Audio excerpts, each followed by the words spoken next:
My cat brought home a bobcat cub, but what was tied to its leg broke our hearts. At first it seemed impossibly a wild creature limping out of the night, carrying a cruel secret strapped to its body, a secret that pointed to something far darker than anyone could have imagined. A lonely man tries to ignore it, but every choice he makes pulls him deeper into danger, into fire, into blood, into a truth buried for years. And when the hidden message is finally uncovered, the question is no longer about saving a helpless animal, it's about survival, justice, and a fight he never asked for but can't walk away from. What was really tied to that cub's leg, and how far will he have to go when cruelty comes hunting at his door? Before we start, take a moment to comment your name or city. It's my way of remembering that behind each play is a real heartbeat. Mountain winds howled through the towering pines, their mournful song a fitting accompaniment to Jonas Whitlow's solitary evening. Inside his sturdy log cabin, the woodcarver sat in his favorite chair, rough hands idle in his lap as he stared into the crackling fireplace.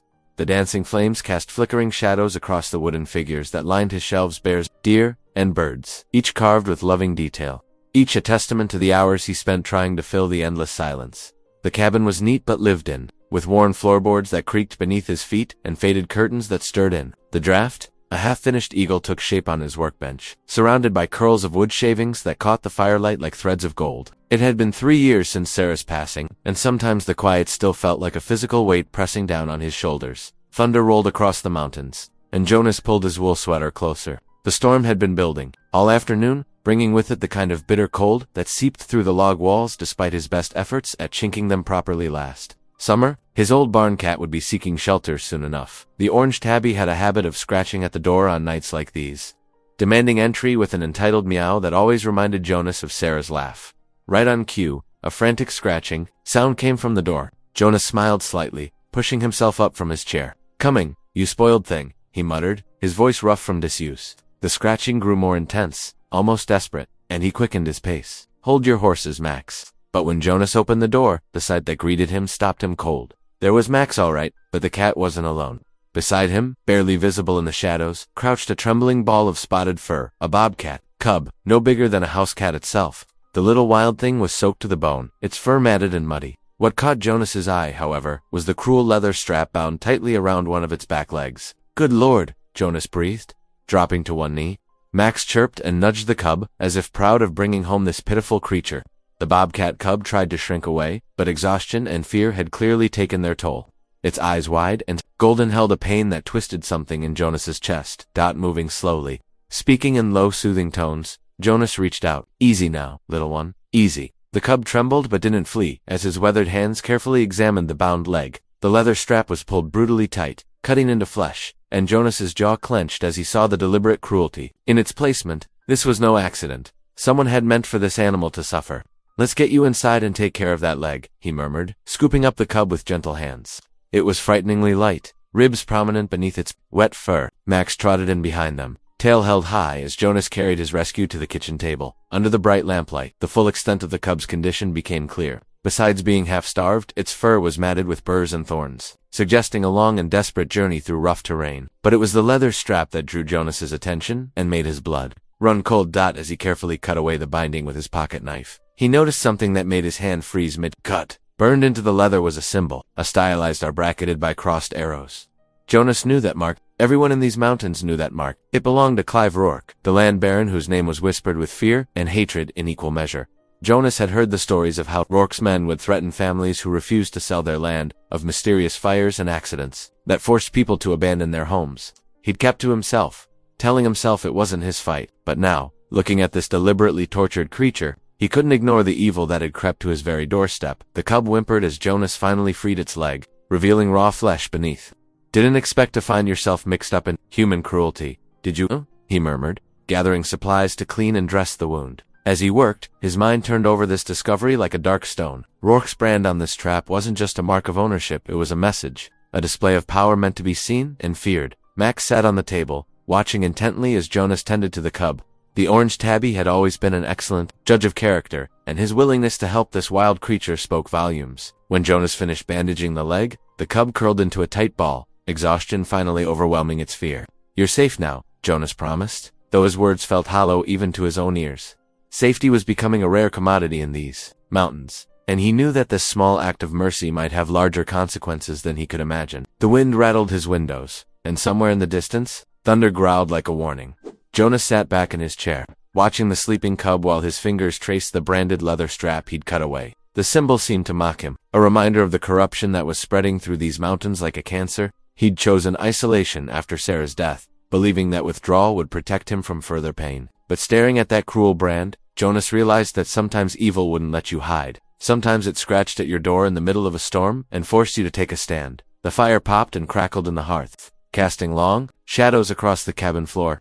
Outside, the storm raged on, but inside, something had shifted. In helping this small wounded creature, Jonas had unknowingly taken the first step on a path he'd been avoiding for years. The time for hiding was over. He glanced at his shelf of carvings, at the careful details he'd lovingly crafted into each piece. Sarah had always said his hands could find the truth hiding in the wood, could see the beauty waiting to be revealed. Now those same hands had cut away bonds meant to cause pain, had offered healing instead of harm. Perhaps it was time to remember what else they could do. The bobcat cub stirred in its sleep, and Max pressed closer, offering comfort. Jonas reached out to stroke his faithful cat's fur, remembering how Sarah had found the orange tabby as a kitten, half drowned in a spring storm. Seems like taking in strays runs in the family, he murmured, and for the first time in years, he felt something stir in his heart, something that felt suspiciously like purpose.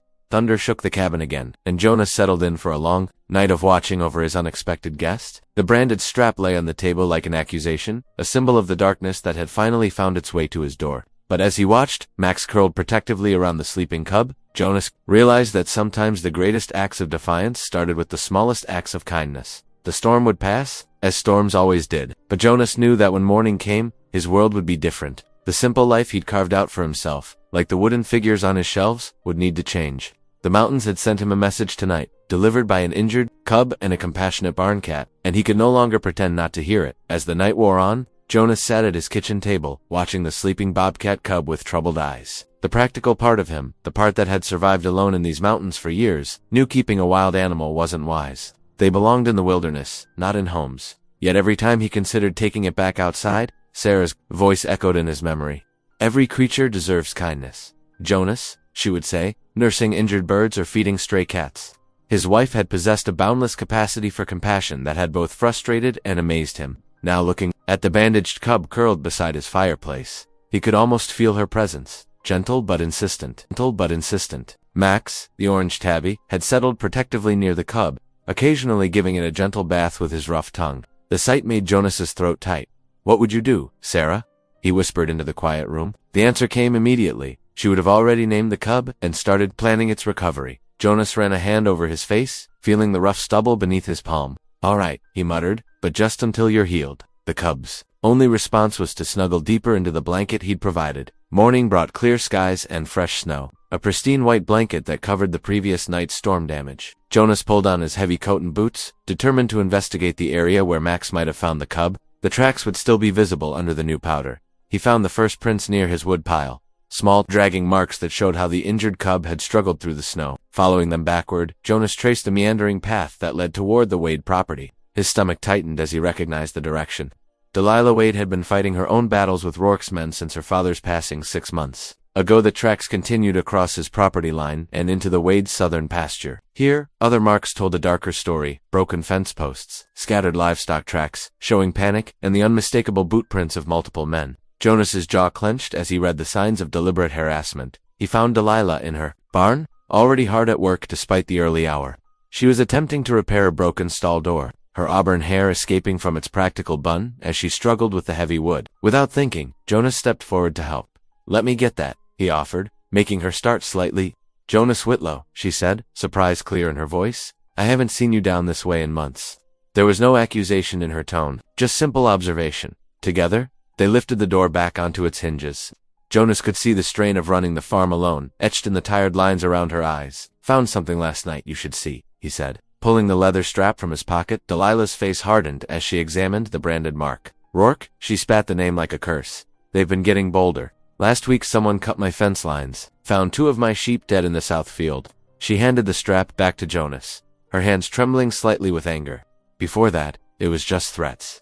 "Notes left on the door, mysterious problems with my feed deliveries." The strap was on a bobcat cub, Jonas explained, describing how Max had brought the injured animal to his door. "They're using cruel traps. Delilah, this isn't just harassment anymore." "No," she agreed, leaning against the barn wall. He's trying to break us, make us so scared and tired that we'll sell out just to make it stop. Her voice caught slightly. Dad never would have let it get this far. He knew how to handle men like Rourke. Jonas watched her struggle to maintain her composure, seeing for the first time how isolated she must feel. He'd withdrawn into his grief after Sarah's death, ignoring the growing troubles around him. But seeing that branded strap, understanding the deliberate cruelty behind it, had awakened something he thought long buried, a sense of responsibility to his community, to his neighbors. Your father was a good man, Jonas said quietly. He helped Sarah and me when we first moved up here, showed us how to prepare for the mountain winters. The memory brought a sad smile to his face. He wouldn't want you fighting this alone. Delilah looked at him sharply, hope and wariness warring in her expression. Are you offering to help, Jonas Whitlow? Because I won't turn it down, but I need to know you mean it. I can't afford to depend on someone who'll disappear when things get hard. Her directness reminded him of Sarah, who never had patience for dancing around difficult subjects. I've been hiding in my cabin for too long, he admitted, telling myself other people's troubles weren't mine. But finding that cub, seeing what they're willing to do, he gestured to the damaged barn around them. This isn't right, Delilah, and I can't pretend I don't see it anymore. Relief softened her features, though she tried to hide it. Well then, she said, straightening her shoulders. You should know what we're up against. Rourke's been buying up all the land around his mines. Those who won't sell find themselves plagued with accidents and misfortune until they have no choice. Any proof it's his men? Jonas asked, though he already knew the answer. Nothing that would stand up in court. He's careful about that, Delilah, mouth set in a grim line. But everyone knows. Just like everyone knows about the mysterious disappearances around his properties.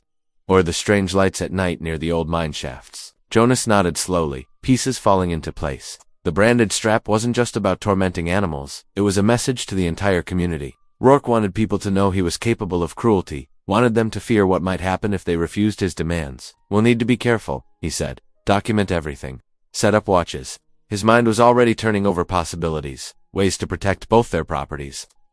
Delilah raised an eyebrow, but there was a glimmer of hope in her eyes. Yes, Jonas confirmed, feeling more certain with each passing moment. Rourke wants us isolated, afraid to help each other. That stops now. As if to emphasize his point, a cold wind whistled through the damaged barn, carrying with it the promise of another storm. Delilah pulled her coat tighter around herself, then nodded decisively. All right then, we should start by reinforcing the fences. They'll likely hit there first again. Jonas found himself appreciating her practical approach. I have some extra lumber at my place. We can use it to shore up the weak spots. He paused, then added, and maybe you'd like to meet your new neighbor. The cub's going to need regular feeding while it heals. For the first time that morning, Delilah smiled, a genuine expression that transformed her tired face. I'd like that, and I might have some milk to spare for the little one. As they began planning their defenses, Jonas felt something he hadn't experienced since Sarah's death, a sense of purpose, of being part of something larger than his own grief. The branded strap in his pocket served as a constant reminder of what they were fighting against. But the warming friendship between himself and Delilah suggested what they might be fighting for: community, justice, and the courage to stand together against cruelty. Jonas trudged back to his cabin through the freshly fallen snow, his mind heavy with Delilah's worries. The familiar silence of his mountain home welcomed him, but for the first time in years, that silence felt more like a burden than a comfort. The Bobcat Cub mewed softly from its makeshift bed near the wood stove, reminding him of the cruelty that had brought it to his door. He sat in his worn leather chair, running his fingers over the branded leather strap he'd cut from the cub's leg. The mark of Clive Rourke seemed to mock him. 5 years he'd spent in this cabin, carving wood and avoiding the world's troubles. Now those troubles had found him anyway. I can't get involved, he muttered to himself. But Delilah's determined face kept appearing in his mind. She was fighting alone, just as he had chosen to be alone. But her solitude wasn't by choice. It was forced upon her by circumstance and the shadow of Rourke's threats. The afternoon light was fading when a sharp knock at his door startled him from his thoughts. Opening it, he found Delilah standing there, her cheeks flushed from the cold and her eyes bright with barely contained tears. He came to the farm today, she said without preamble. Rourke himself. Jonas stepped back, gesturing for her to come inside. She paced his small living room, wringing her hands. He said he's giving me one last chance to sell. Said it would be better for everyone if I just signed the papers now. Her voice cracked. He told me accidents happen all the time on farms, especially to people who live alone. Jonas's hands clenched into fists. He threatened you directly. He didn't have to spell it out. The way he smiled when he said it, she shuddered. I've never seen eyes so cold. The cub stirred in its bed, drawing Delilah's attention. She knelt beside it, gently stroking its fur. Like this little one. He wants us to suffer first, wear us down until we break. Jonas watched her with the cub, remembering how Sarah, his wife, would never turn away a creature in need. She would have been ashamed of him for trying to stay uninvolved. You should go to the sheriff. he suggested, knowing even as he said it that it wouldn't help. Delilah's bitter laugh confirmed his thoughts. Already tried. Rourke owns half the county officials. They said without proof, there's nothing they can do. She stood, squaring her shoulders.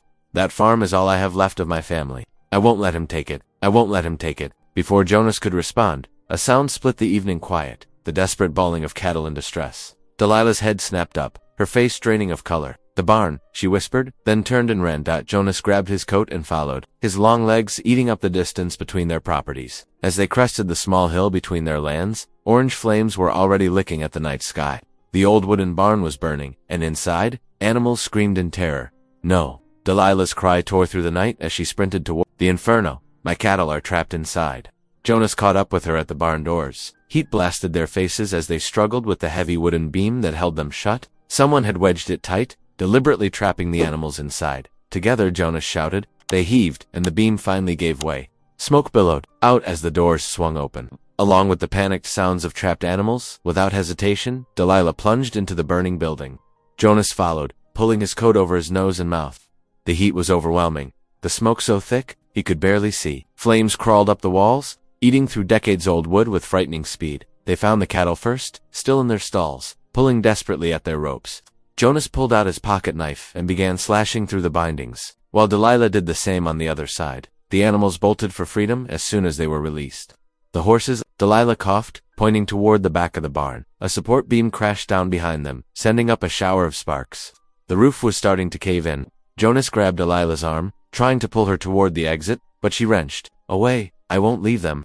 She screamed over the roar of the flames. Together, they pushed through the smoke toward the horse stalls. The two horses were rearing in terror, their eyes rolling white with fear.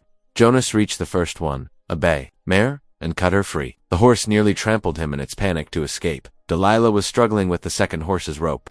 Coughing violently in the thickening smoke, Jonas reached her just as another beam gave way above them with a mighty crack. Without thinking, he threw himself forward, shoving both Delilah and the horse toward the door. As burning timber crashed down where they had been standing seconds before, they stumbled out into the clean night air. Gasping and coughing, the horse bolted to join its stablemate in the pasture. Behind them, the barn's roof collapsed with a deafening roar, sending a column of sparks toward the stars. Jonas helped Delilah to a safe distance, where they watched the barn burn. She was trembling, whether from fear or rage, he couldn't tell. Probably both. Her face was streaked with soot, but her eyes blazed brighter than the flames consuming her barn. He could have killed them all, she said, her voice raw. My animals, they're innocent in all this. They didn't do anything to deserve. She broke off, overcome by another coughing fit. Jonas kept his hand on her shoulder, steadying her. His own lungs burned, and he could feel burns on his arms where embers had fallen, but none of that mattered. What mattered was that this was real now. This wasn't just threats or cruel games with wild animals. Rourke had escalated to destruction, and he wouldn't stop here. You can't stay here alone tonight, Jonas said finally. He might come back. Delilah straightened, wiping ash from her face. I won't leave my farm. That's exactly what he wants. Then I'll stay, Jonas heard himself say, surprising them both. We'll need to check the animals for injuries anyway. She looked at him for a long moment, then nodded slowly. Thank you, she whispered, for everything. For not letting me face this alone. Jonas watched the last of the barn collapse in on itself, sending up a fresh wave of sparks. He thought of his quiet cabin, of the years he'd spent hiding from the world's problems. But that was over now. Rourke had brought his cruelty to their doorsteps, and Jonas knew he couldn't walk away, not from this, not from her. The war had come to them, whether they wanted it or not, and standing there in the snow, watching the barn burn under the cold winter stars, Jonas accepted that his days of solitude were over. Some battles couldn't be fought alone, and some wrongs couldn't be ignored, not even by a man who had tried his best to forget the world existed beyond his mountain cabin. The dying embers of the barn fire cast long shadows across the snow-covered ground. Jonas and Delilah worked in exhausted silence, checking each animal for burns or signs of smoke inhalation. The livestock huddled together in the pasture, still spooked from their near-death experience. Their breath came out in visible puffs. In the cold night air, Jonas watched Delilah as she gently examined a cow's singed flank. Despite her obvious fatigue, her movements were sure and practiced. She hadn't stopped moving since they'd escaped the burning barn, as if staying still might let the reality of what happened catch up with her. They'll be okay, she said finally, straightening up with a wince. A few minor burns, but nothing serious. We got them out in time. Her voice cracked on the last word. Here, Jonas said, pulling off his coat and draping it over her shoulders. She was shivering, though whether from cold or shock, he couldn't tell. You need to rest. I can't. She shook her head. There's too much to do. The animals need shelter, and we have to clean up the Delilah. Jonas touched her arm gently. You're no good to them, exhausted. Let's get some water, catch our breath. Then we can make plans. She hesitated, then nodded, allowing him to guide her toward the farmhouse. Inside, Jonas filled 2 glasses with water while Delilah sank into a kitchen chair. Her hands trembled as she took the glass from him. You were brave tonight, she said, quietly. Running into that fire, you could have died. Jonas looked away, uncomfortable with the praise. I just did what needed doing. No, Delilah's voice was firm. Most people wouldn't have. They'd have stayed safe, watched from a distance. But you didn't hesitate. I've had enough of watching bad things happen, Jonas muttered. The memory of his wife's illness rose unbidden, all those months of helplessly watching her fade away. He pushed the thought aside. I see it, you know, Delilah said softly. The grief you carry, the way you try to hide from the world up in that cabin of yours. But tonight showed who you really are. Jonas Whitlow. He shifted uncomfortably. What happened tonight? Rourke won't stop here. You know that, right? Delilah's face hardened. I know. His men have been spreading word through town, warning people not to help me, saying resistance is pointless. She gripped her water glass tighter. They say he always gets what he wants in the end. Jonas stood, pacing the kitchen as his mind worked. We need to prepare. I know these mountains better than his men do. We can set up warning systems, escape routes, create safe places to fall back to if needed. You're talking about fighting back, Delilah said, watching him carefully. I'm talking about surviving, Jonas corrected. About not letting a bully with money push good people off their land. He stopped pacing, meeting her eyes. But I won't lie to you, it won't be easy. Rourke has resources, men, influence. All we have is determination and knowledge of the land. And each other, Delilah added quietly. The simple statement hit Jonas like a physical blow. How long had it been since he'd had someone to stand beside, since he'd been part of any we at all? I should check on the cub, he said gruffly, needing a moment to collect himself. The injured bobcat had been left in a makeshift pen in his cabin's mudroom. I'll be back soon to help with the animals. Jonas, Delilah called as he reached the door. Thank you for not walking away. He nodded once, unable to find words, and stepped out into the night. The walk back to his cabin gave him time to think. The choice before him was clear now. Either stand with Delilah against Rourke's intimidation, or watch another good person be crushed by cruelty. The thought of returning to his solitary existence, knowing he'd abandoned her to face this alone, made his stomach turn. The Bobcat Cub was awake when he entered the mudroom, yellow eyes gleaming in the lamplight. It had grown stronger in the days since he'd found it, though it remained wild and wary. Jonas approached carefully with fresh bandages and healing salve. Easy now, he murmured, kneeling beside the pen. Let's check that leg of yours. The cub allowed him to examine the healing wound where the cruel strap had cut into its flesh, as Jonas unwrapped the old bandage. Something caught his eye, a peculiar bulge in the leather strap he'd removed days ago, still lying on his workbench. Frowning, he picked up the strap, examining it more closely. There, carefully worked into a fold of the leather, was something thin and pale. Jonas carefully worked it free with his knife tip. His breath caught. It was a scrap of paper, folded, tiny, and tucked into the leather where it would be hidden from casual inspection. The paper was stained with what looked like dried blood, but there was something written on it. 2 letters, shakily scrawled. T.W. Jonas stared at the initials, his mind racing. T.W. Thomas Wade, Delilah's brother, who had supposedly died in a mine collapse years ago. But if he was dead, how had his message ended up hidden in a strap tied to a trapped bobcat? The implications made Jonas's head spin. If Thomas Wade was alive, where had he been all these years? And what did Rourke have to do with his disappearance? The cub made a small sound, drawing Jonas's attention back to its wound. He finished changing the bandage mechanically, his thoughts elsewhere. Should he show this to Delilah? The hope that her brother might be alive would give her strength, but if he was wrong, the disappointment would crush her. Looking down at the blood-stained initials, Jonas knew he couldn't keep this from her. Whatever truth lay behind Thomas Wade's disappearance, it was connected to their current struggle with Rourke. They would need every scrap of information, every advantage, to stand against what was coming. The Bobcat Cub watched him with unblinking eyes, as he carefully tucked the paper into his shirt pocket. Its presence here was no accident, he realized. Now, like everything else happening around them, it was part of a larger pattern, one that led straight to Clive Rourke, and whatever secrets he was willing to burn barns and torture. Animals to protect. Jonas stared at the blood-stained initials, his heart pounding. TW, the implications were staggering. With trembling hands, he carefully wrapped the paper in a clean handkerchief and hurried back to Delilah's farmhouse. She was still at the kitchen table when he burst through the door. Delilah, I found something. Something you need to see. Her tired eyes focused on him as he placed the handkerchief on the table, carefully unfolding it to reveal the scrap of paper. What is this?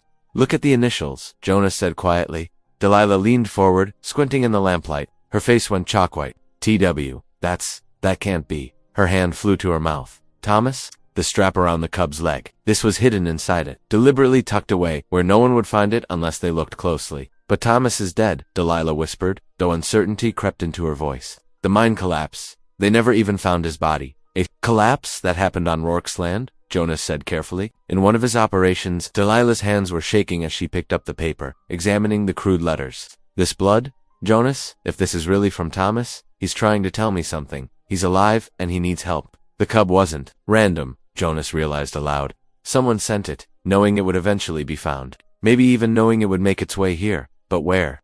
Delilah stood suddenly, pacing the kitchen. Where has he been all these years? Why couldn't he contact me before now? Jonas watched her, choosing his words carefully. There have always been rumors about Rourke's operations. Hidden camps, forced labor, stories no one could prove, or was too afraid to prove, Delilah said bitterly. She stopped pacing, gripping the back of a chair until her knuckles went white. All this time I thought I was just fighting for the farm, for Dad's legacy. But if Thomas is alive, if Rourke has been keeping him prisoner somewhere, then we need to be even more careful, Jonas warned. This isn't just about land anymore. If Rourke is hiding something this big, he'll do anything to keep it buried. Delilah's face set with determination. I don't care how dangerous it is. That's my brother out there. I have to know the truth. We'll start quietly, Jonas said. There are old miners in town, men who worked Rourke's claims before he got too powerful. They might know something. Old Jim Watkins, Delilah suggested. He was there the day of the collapse. He tried to tell people something wasn't right about it, but nobody would listen. Jonas nodded. I know where he lives. But we'll need to be subtle about asking questions. If Rourke's men get wind of what we're doing, they'll know we're onto something bigger than just the farm. Delilah sank back into her chair, staring at the blood-stained initials. All these years, I thought I was alone. But Thomas was gone. Forever. Hope is dangerous, Jonas said softly, remembering his own grief. But sometimes it's all we have. The next day they began their careful investigation. Jonas visited old Jim Watkins under the pretense of buying firewood. The elderly miner was initially reluctant to talk, fear evident in his rheumy eyes. Ain't nothing good comes from digging up old graves, he muttered, arranging kindling. Sometimes they're not as deep as we think, Jonas replied meaningfully. Jim's weathered hands stilled. He glanced around his yard before speaking in a low voice that collapse weren't natural. Some of us knew it, but Rourke's men made it clear what would happen if we talked. What about the miners who were lost? Jonas pressed carefully. Jim's eyes grew distant. Never did find all the bodies, but there were tracks leading away from the site. Boot prints, drag marks, like something was moved in the night. He shook his head. Next day Rourke's men were everywhere. Said anyone caught near the mine would be shot for trespassing. Have you heard anything about hidden operations? Places where Rourke might keep men working out of sight? Careful, boy, Jim warned. Questions like that can get a man killed. But he hesitated, then added, though there's been stories. Up in the high country, where the old Apache trails run. Smoke sometimes, where there shouldn't be any. Men with guns turning folks back from certain valleys.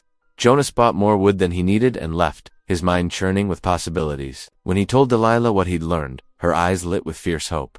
The high country, she breathed. That's where the cub must have come from.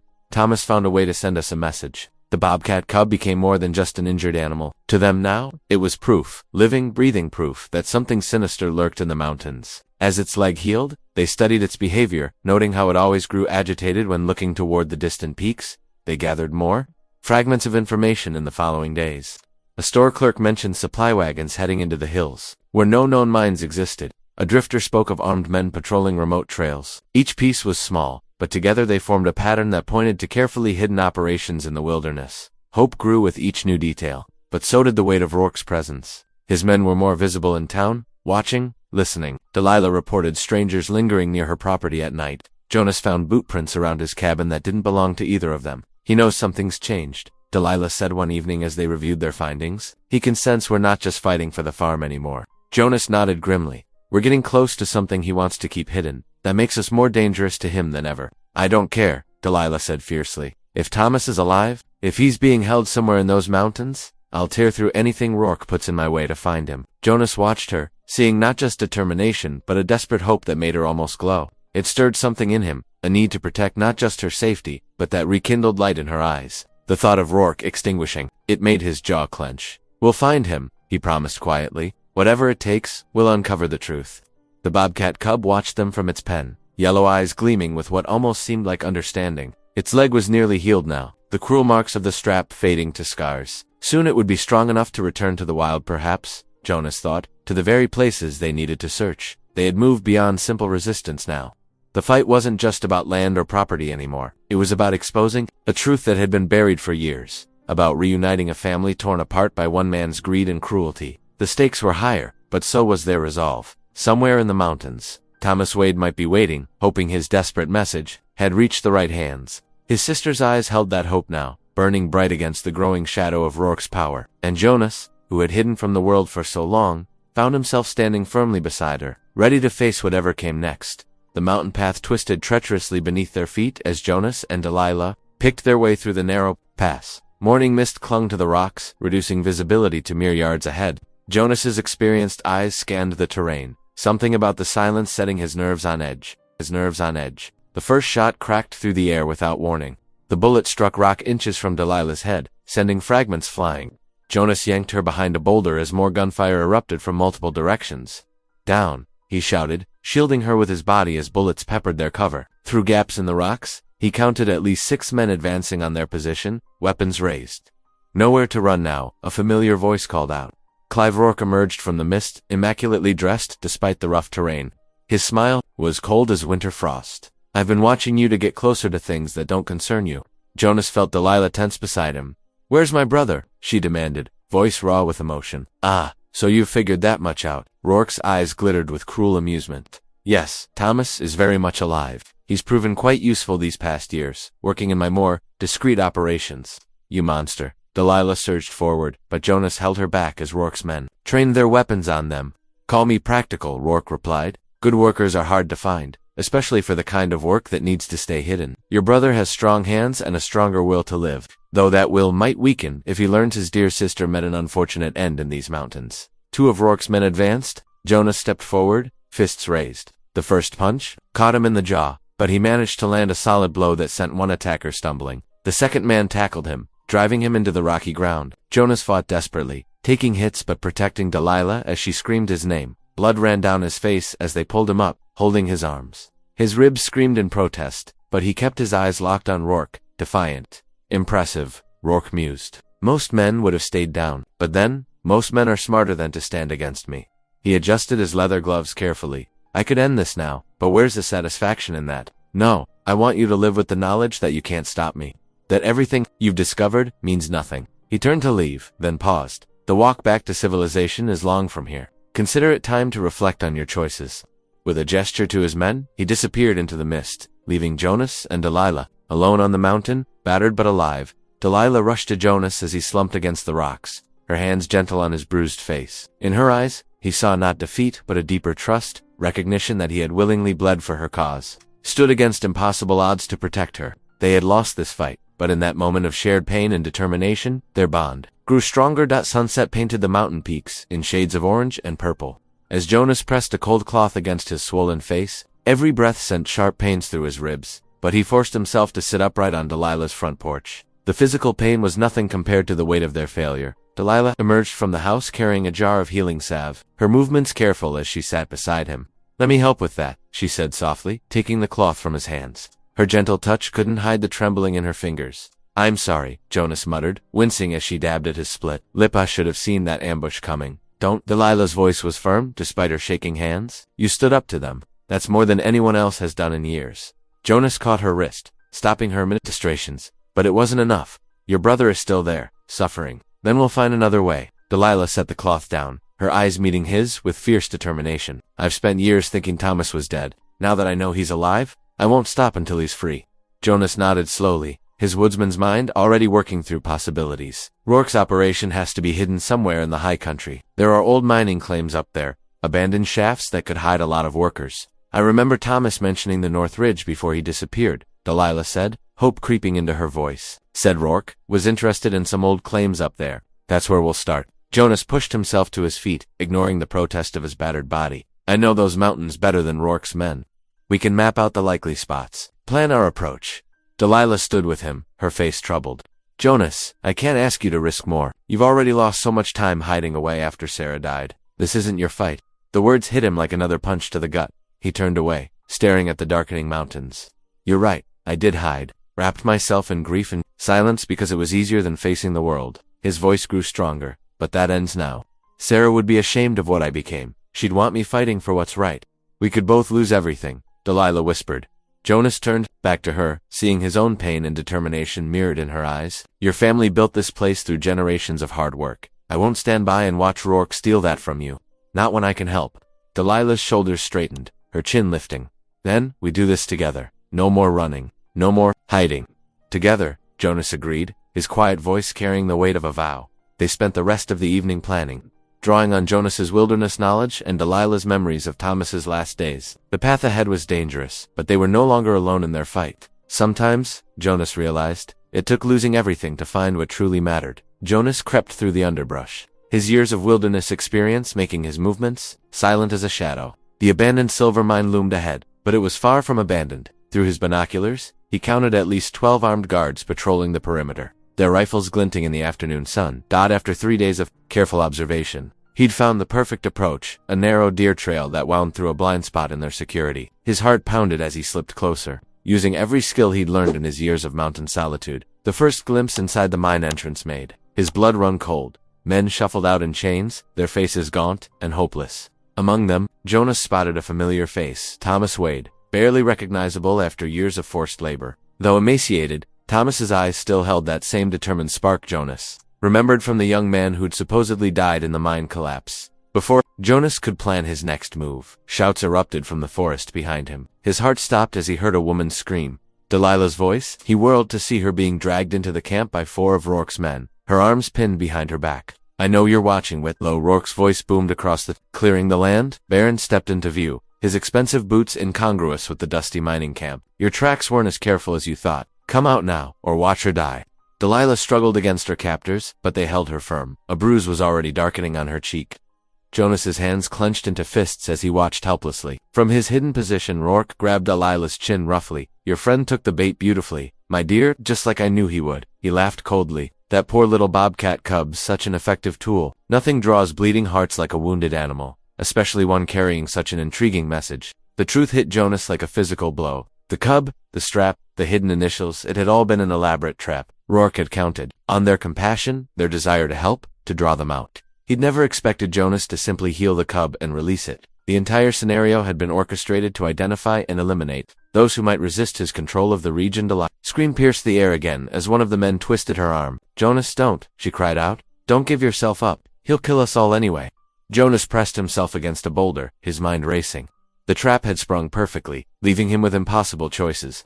His years of isolation hadn't prepared him for this moment, when doing nothing meant death for those he'd grown to care about, but surrender meant losing any chance of stopping Rourke's reign of terror. Jonas crouched behind a rocky outcrop, his heart heavy as lead in his chest. Delilah's screams still rang in his ears, each one cutting deeper than any wound Rourke's men had given him. His hands trembled as he gripped the rough stone, feeling more alone than he had in all his years of self-imposed isolation. I should have stayed in my cabin, he whispered, the words tasting bitter. The weight of failure pressed down on him like a physical thing. He'd tried to help, tried to make a difference, and now Delilah would pay the price. But then he remembered her face in the firelight after they'd saved her barn, the way her eyes had shone with gratitude and something more. The thought of her in Rourke's cruel hands made his blood run cold, then hot with renewed purpose. No, Jonas growled, straightening despite his aching muscles. Not this time. He gathered what he could find, a length of rusted chain, sharp rocks that could serve as weapons, a fallen miner's pick. His years in the wilderness had taught him to use whatever nature provided. The mine camp sprawled below him,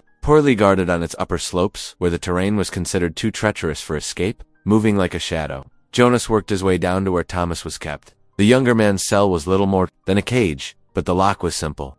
As Jonas worked it open with a piece of wire, he saw Delilah's features and Thomas's gaunt face. You're Jonas, Thomas whispered, his voice rough from disuse. Delilah? Is she alive? Jonas assured him, helping him stand. But we need to move fast. Thomas nodded, determination burning through his weakness. The explosives, he said. They keep them in the lower tunnel. Enough to bring the whole mountain down. Jonas studied the younger man's face. Despite years of abuse, Thomas's eyes held the same fierce spirit as his sister's. Can you fight? For Delilah? Thomas managed, a grim smile. Just try to stop me. Together, they crept through the shadows of the mining camp. Jonas showed Thomas how to move silently, how to use the terrain to stay hidden. They collected more weapons, a shovel here, a length of pipe there. Each step brought them closer to where Rourke held Delilah, and closer to their final stand. It's suicide, Thomas breathed as they positioned themselves near the explosives storage. Jonas checked his makeshift weapons one last time. Maybe, he admitted. But some things are worth dying for. The night air grew thick with tension as they prepared to strike. Jonas knew their chances were slim, but the thought of Delilah gave him strength. He'd lived too long in the shadows of grief. Now, finally, he had found something. Someone worth fighting for. Jonas's heart pounded as he and Thomas crouched in the shadows of the mine entrance. The stolen explosives felt heavy in his hands, each stick a deadly promise. Through the dim light, he could see Delilah bound to a post near Rourke's makeshift office, her head held high despite her fear. "We'll only get one chance at this," Jonas whispered to Thomas, whose gaunt face was set with determination. "When the first blast hits, run for your sister." Thomas nodded, his hands trembling but steady. After all these years, Rourke's finally going to pay. They worked quickly, setting charges at key support beams. Jonas had learned enough about mining to know where the tunnel was weakest. Rourke's greed had led him to dig too deep, too carelessly, making the entire operation unstable. The first explosion shook the earth like thunder. Shouts of panic erupted as rocks began to fall. Jonas burst from cover, trading stealth for speed. Through the chaos and dust, he saw Rourke emerge from his office's rage, twisting his features. "Kill them," Rourke roared, drawing his pistol. But his men were too busy running for their lives as the second set of charges detonated. The mountain itself seemed to groan as support beams cracked. Thomas started through the mayhem toward Delilah, cutting her bonds with desperate speed. Jonas faced Rourke directly, no longer the broken man who had hidden from the world. "It's over," he growled. Rourke fired, the bullet grazing Jonas's shoulder. But before he could shoot again, the ground beneath his feet began to give way. His eyes widened in horror as he realized his own greed had sealed his fate. The tunnel collapsed inward, taking Rourke and his men with it in a thunderous roar. Delilah's voice cut through the chaos. He turned to see her running toward him, Thomas supporting her. Without hesitation, Jonas grabbed them both and pushed them toward the exit. As the mine continued to cave in behind them, they emerged into daylight. Just as the final collapse sent a cloud of dust billowing from the entrance, all three fell to their knees in the grass, gasping for clean air. Alive against all odds, Delilah threw her arms around her brother, tears streaming down her face. "I thought I'd lost you forever," she sobbed. Thomas held her tight, his own eyes wet. "I never stopped trying to get back to you." Jonas watched them, his heart full. The lonely silence that had defined his life for so long was gone, replaced by something warmer, brighter. When Delilah reached for his hand, he took it without hesitation. Later that evening, as they stood on Jonas's porch watching the sunset, a familiar shape moved through the tall grass. The Bobcat Cub, now healthy and strong, paused to look at them before disappearing into the wilderness. Jonas smiled, knowing that like the cub, he too had found his way back to life. "Stay with us," Delilah said softly, leaning against his uninjured shoulder. "The farm needs good hands, and I need you." Jonas pulled her close, his heart at peace. "I'm not going anywhere," he promised, and meant it with every fiber of his being. If this story found you at the right moment, subscribe and stay close. Tomorrow's may be the reminder you didn't know you needed.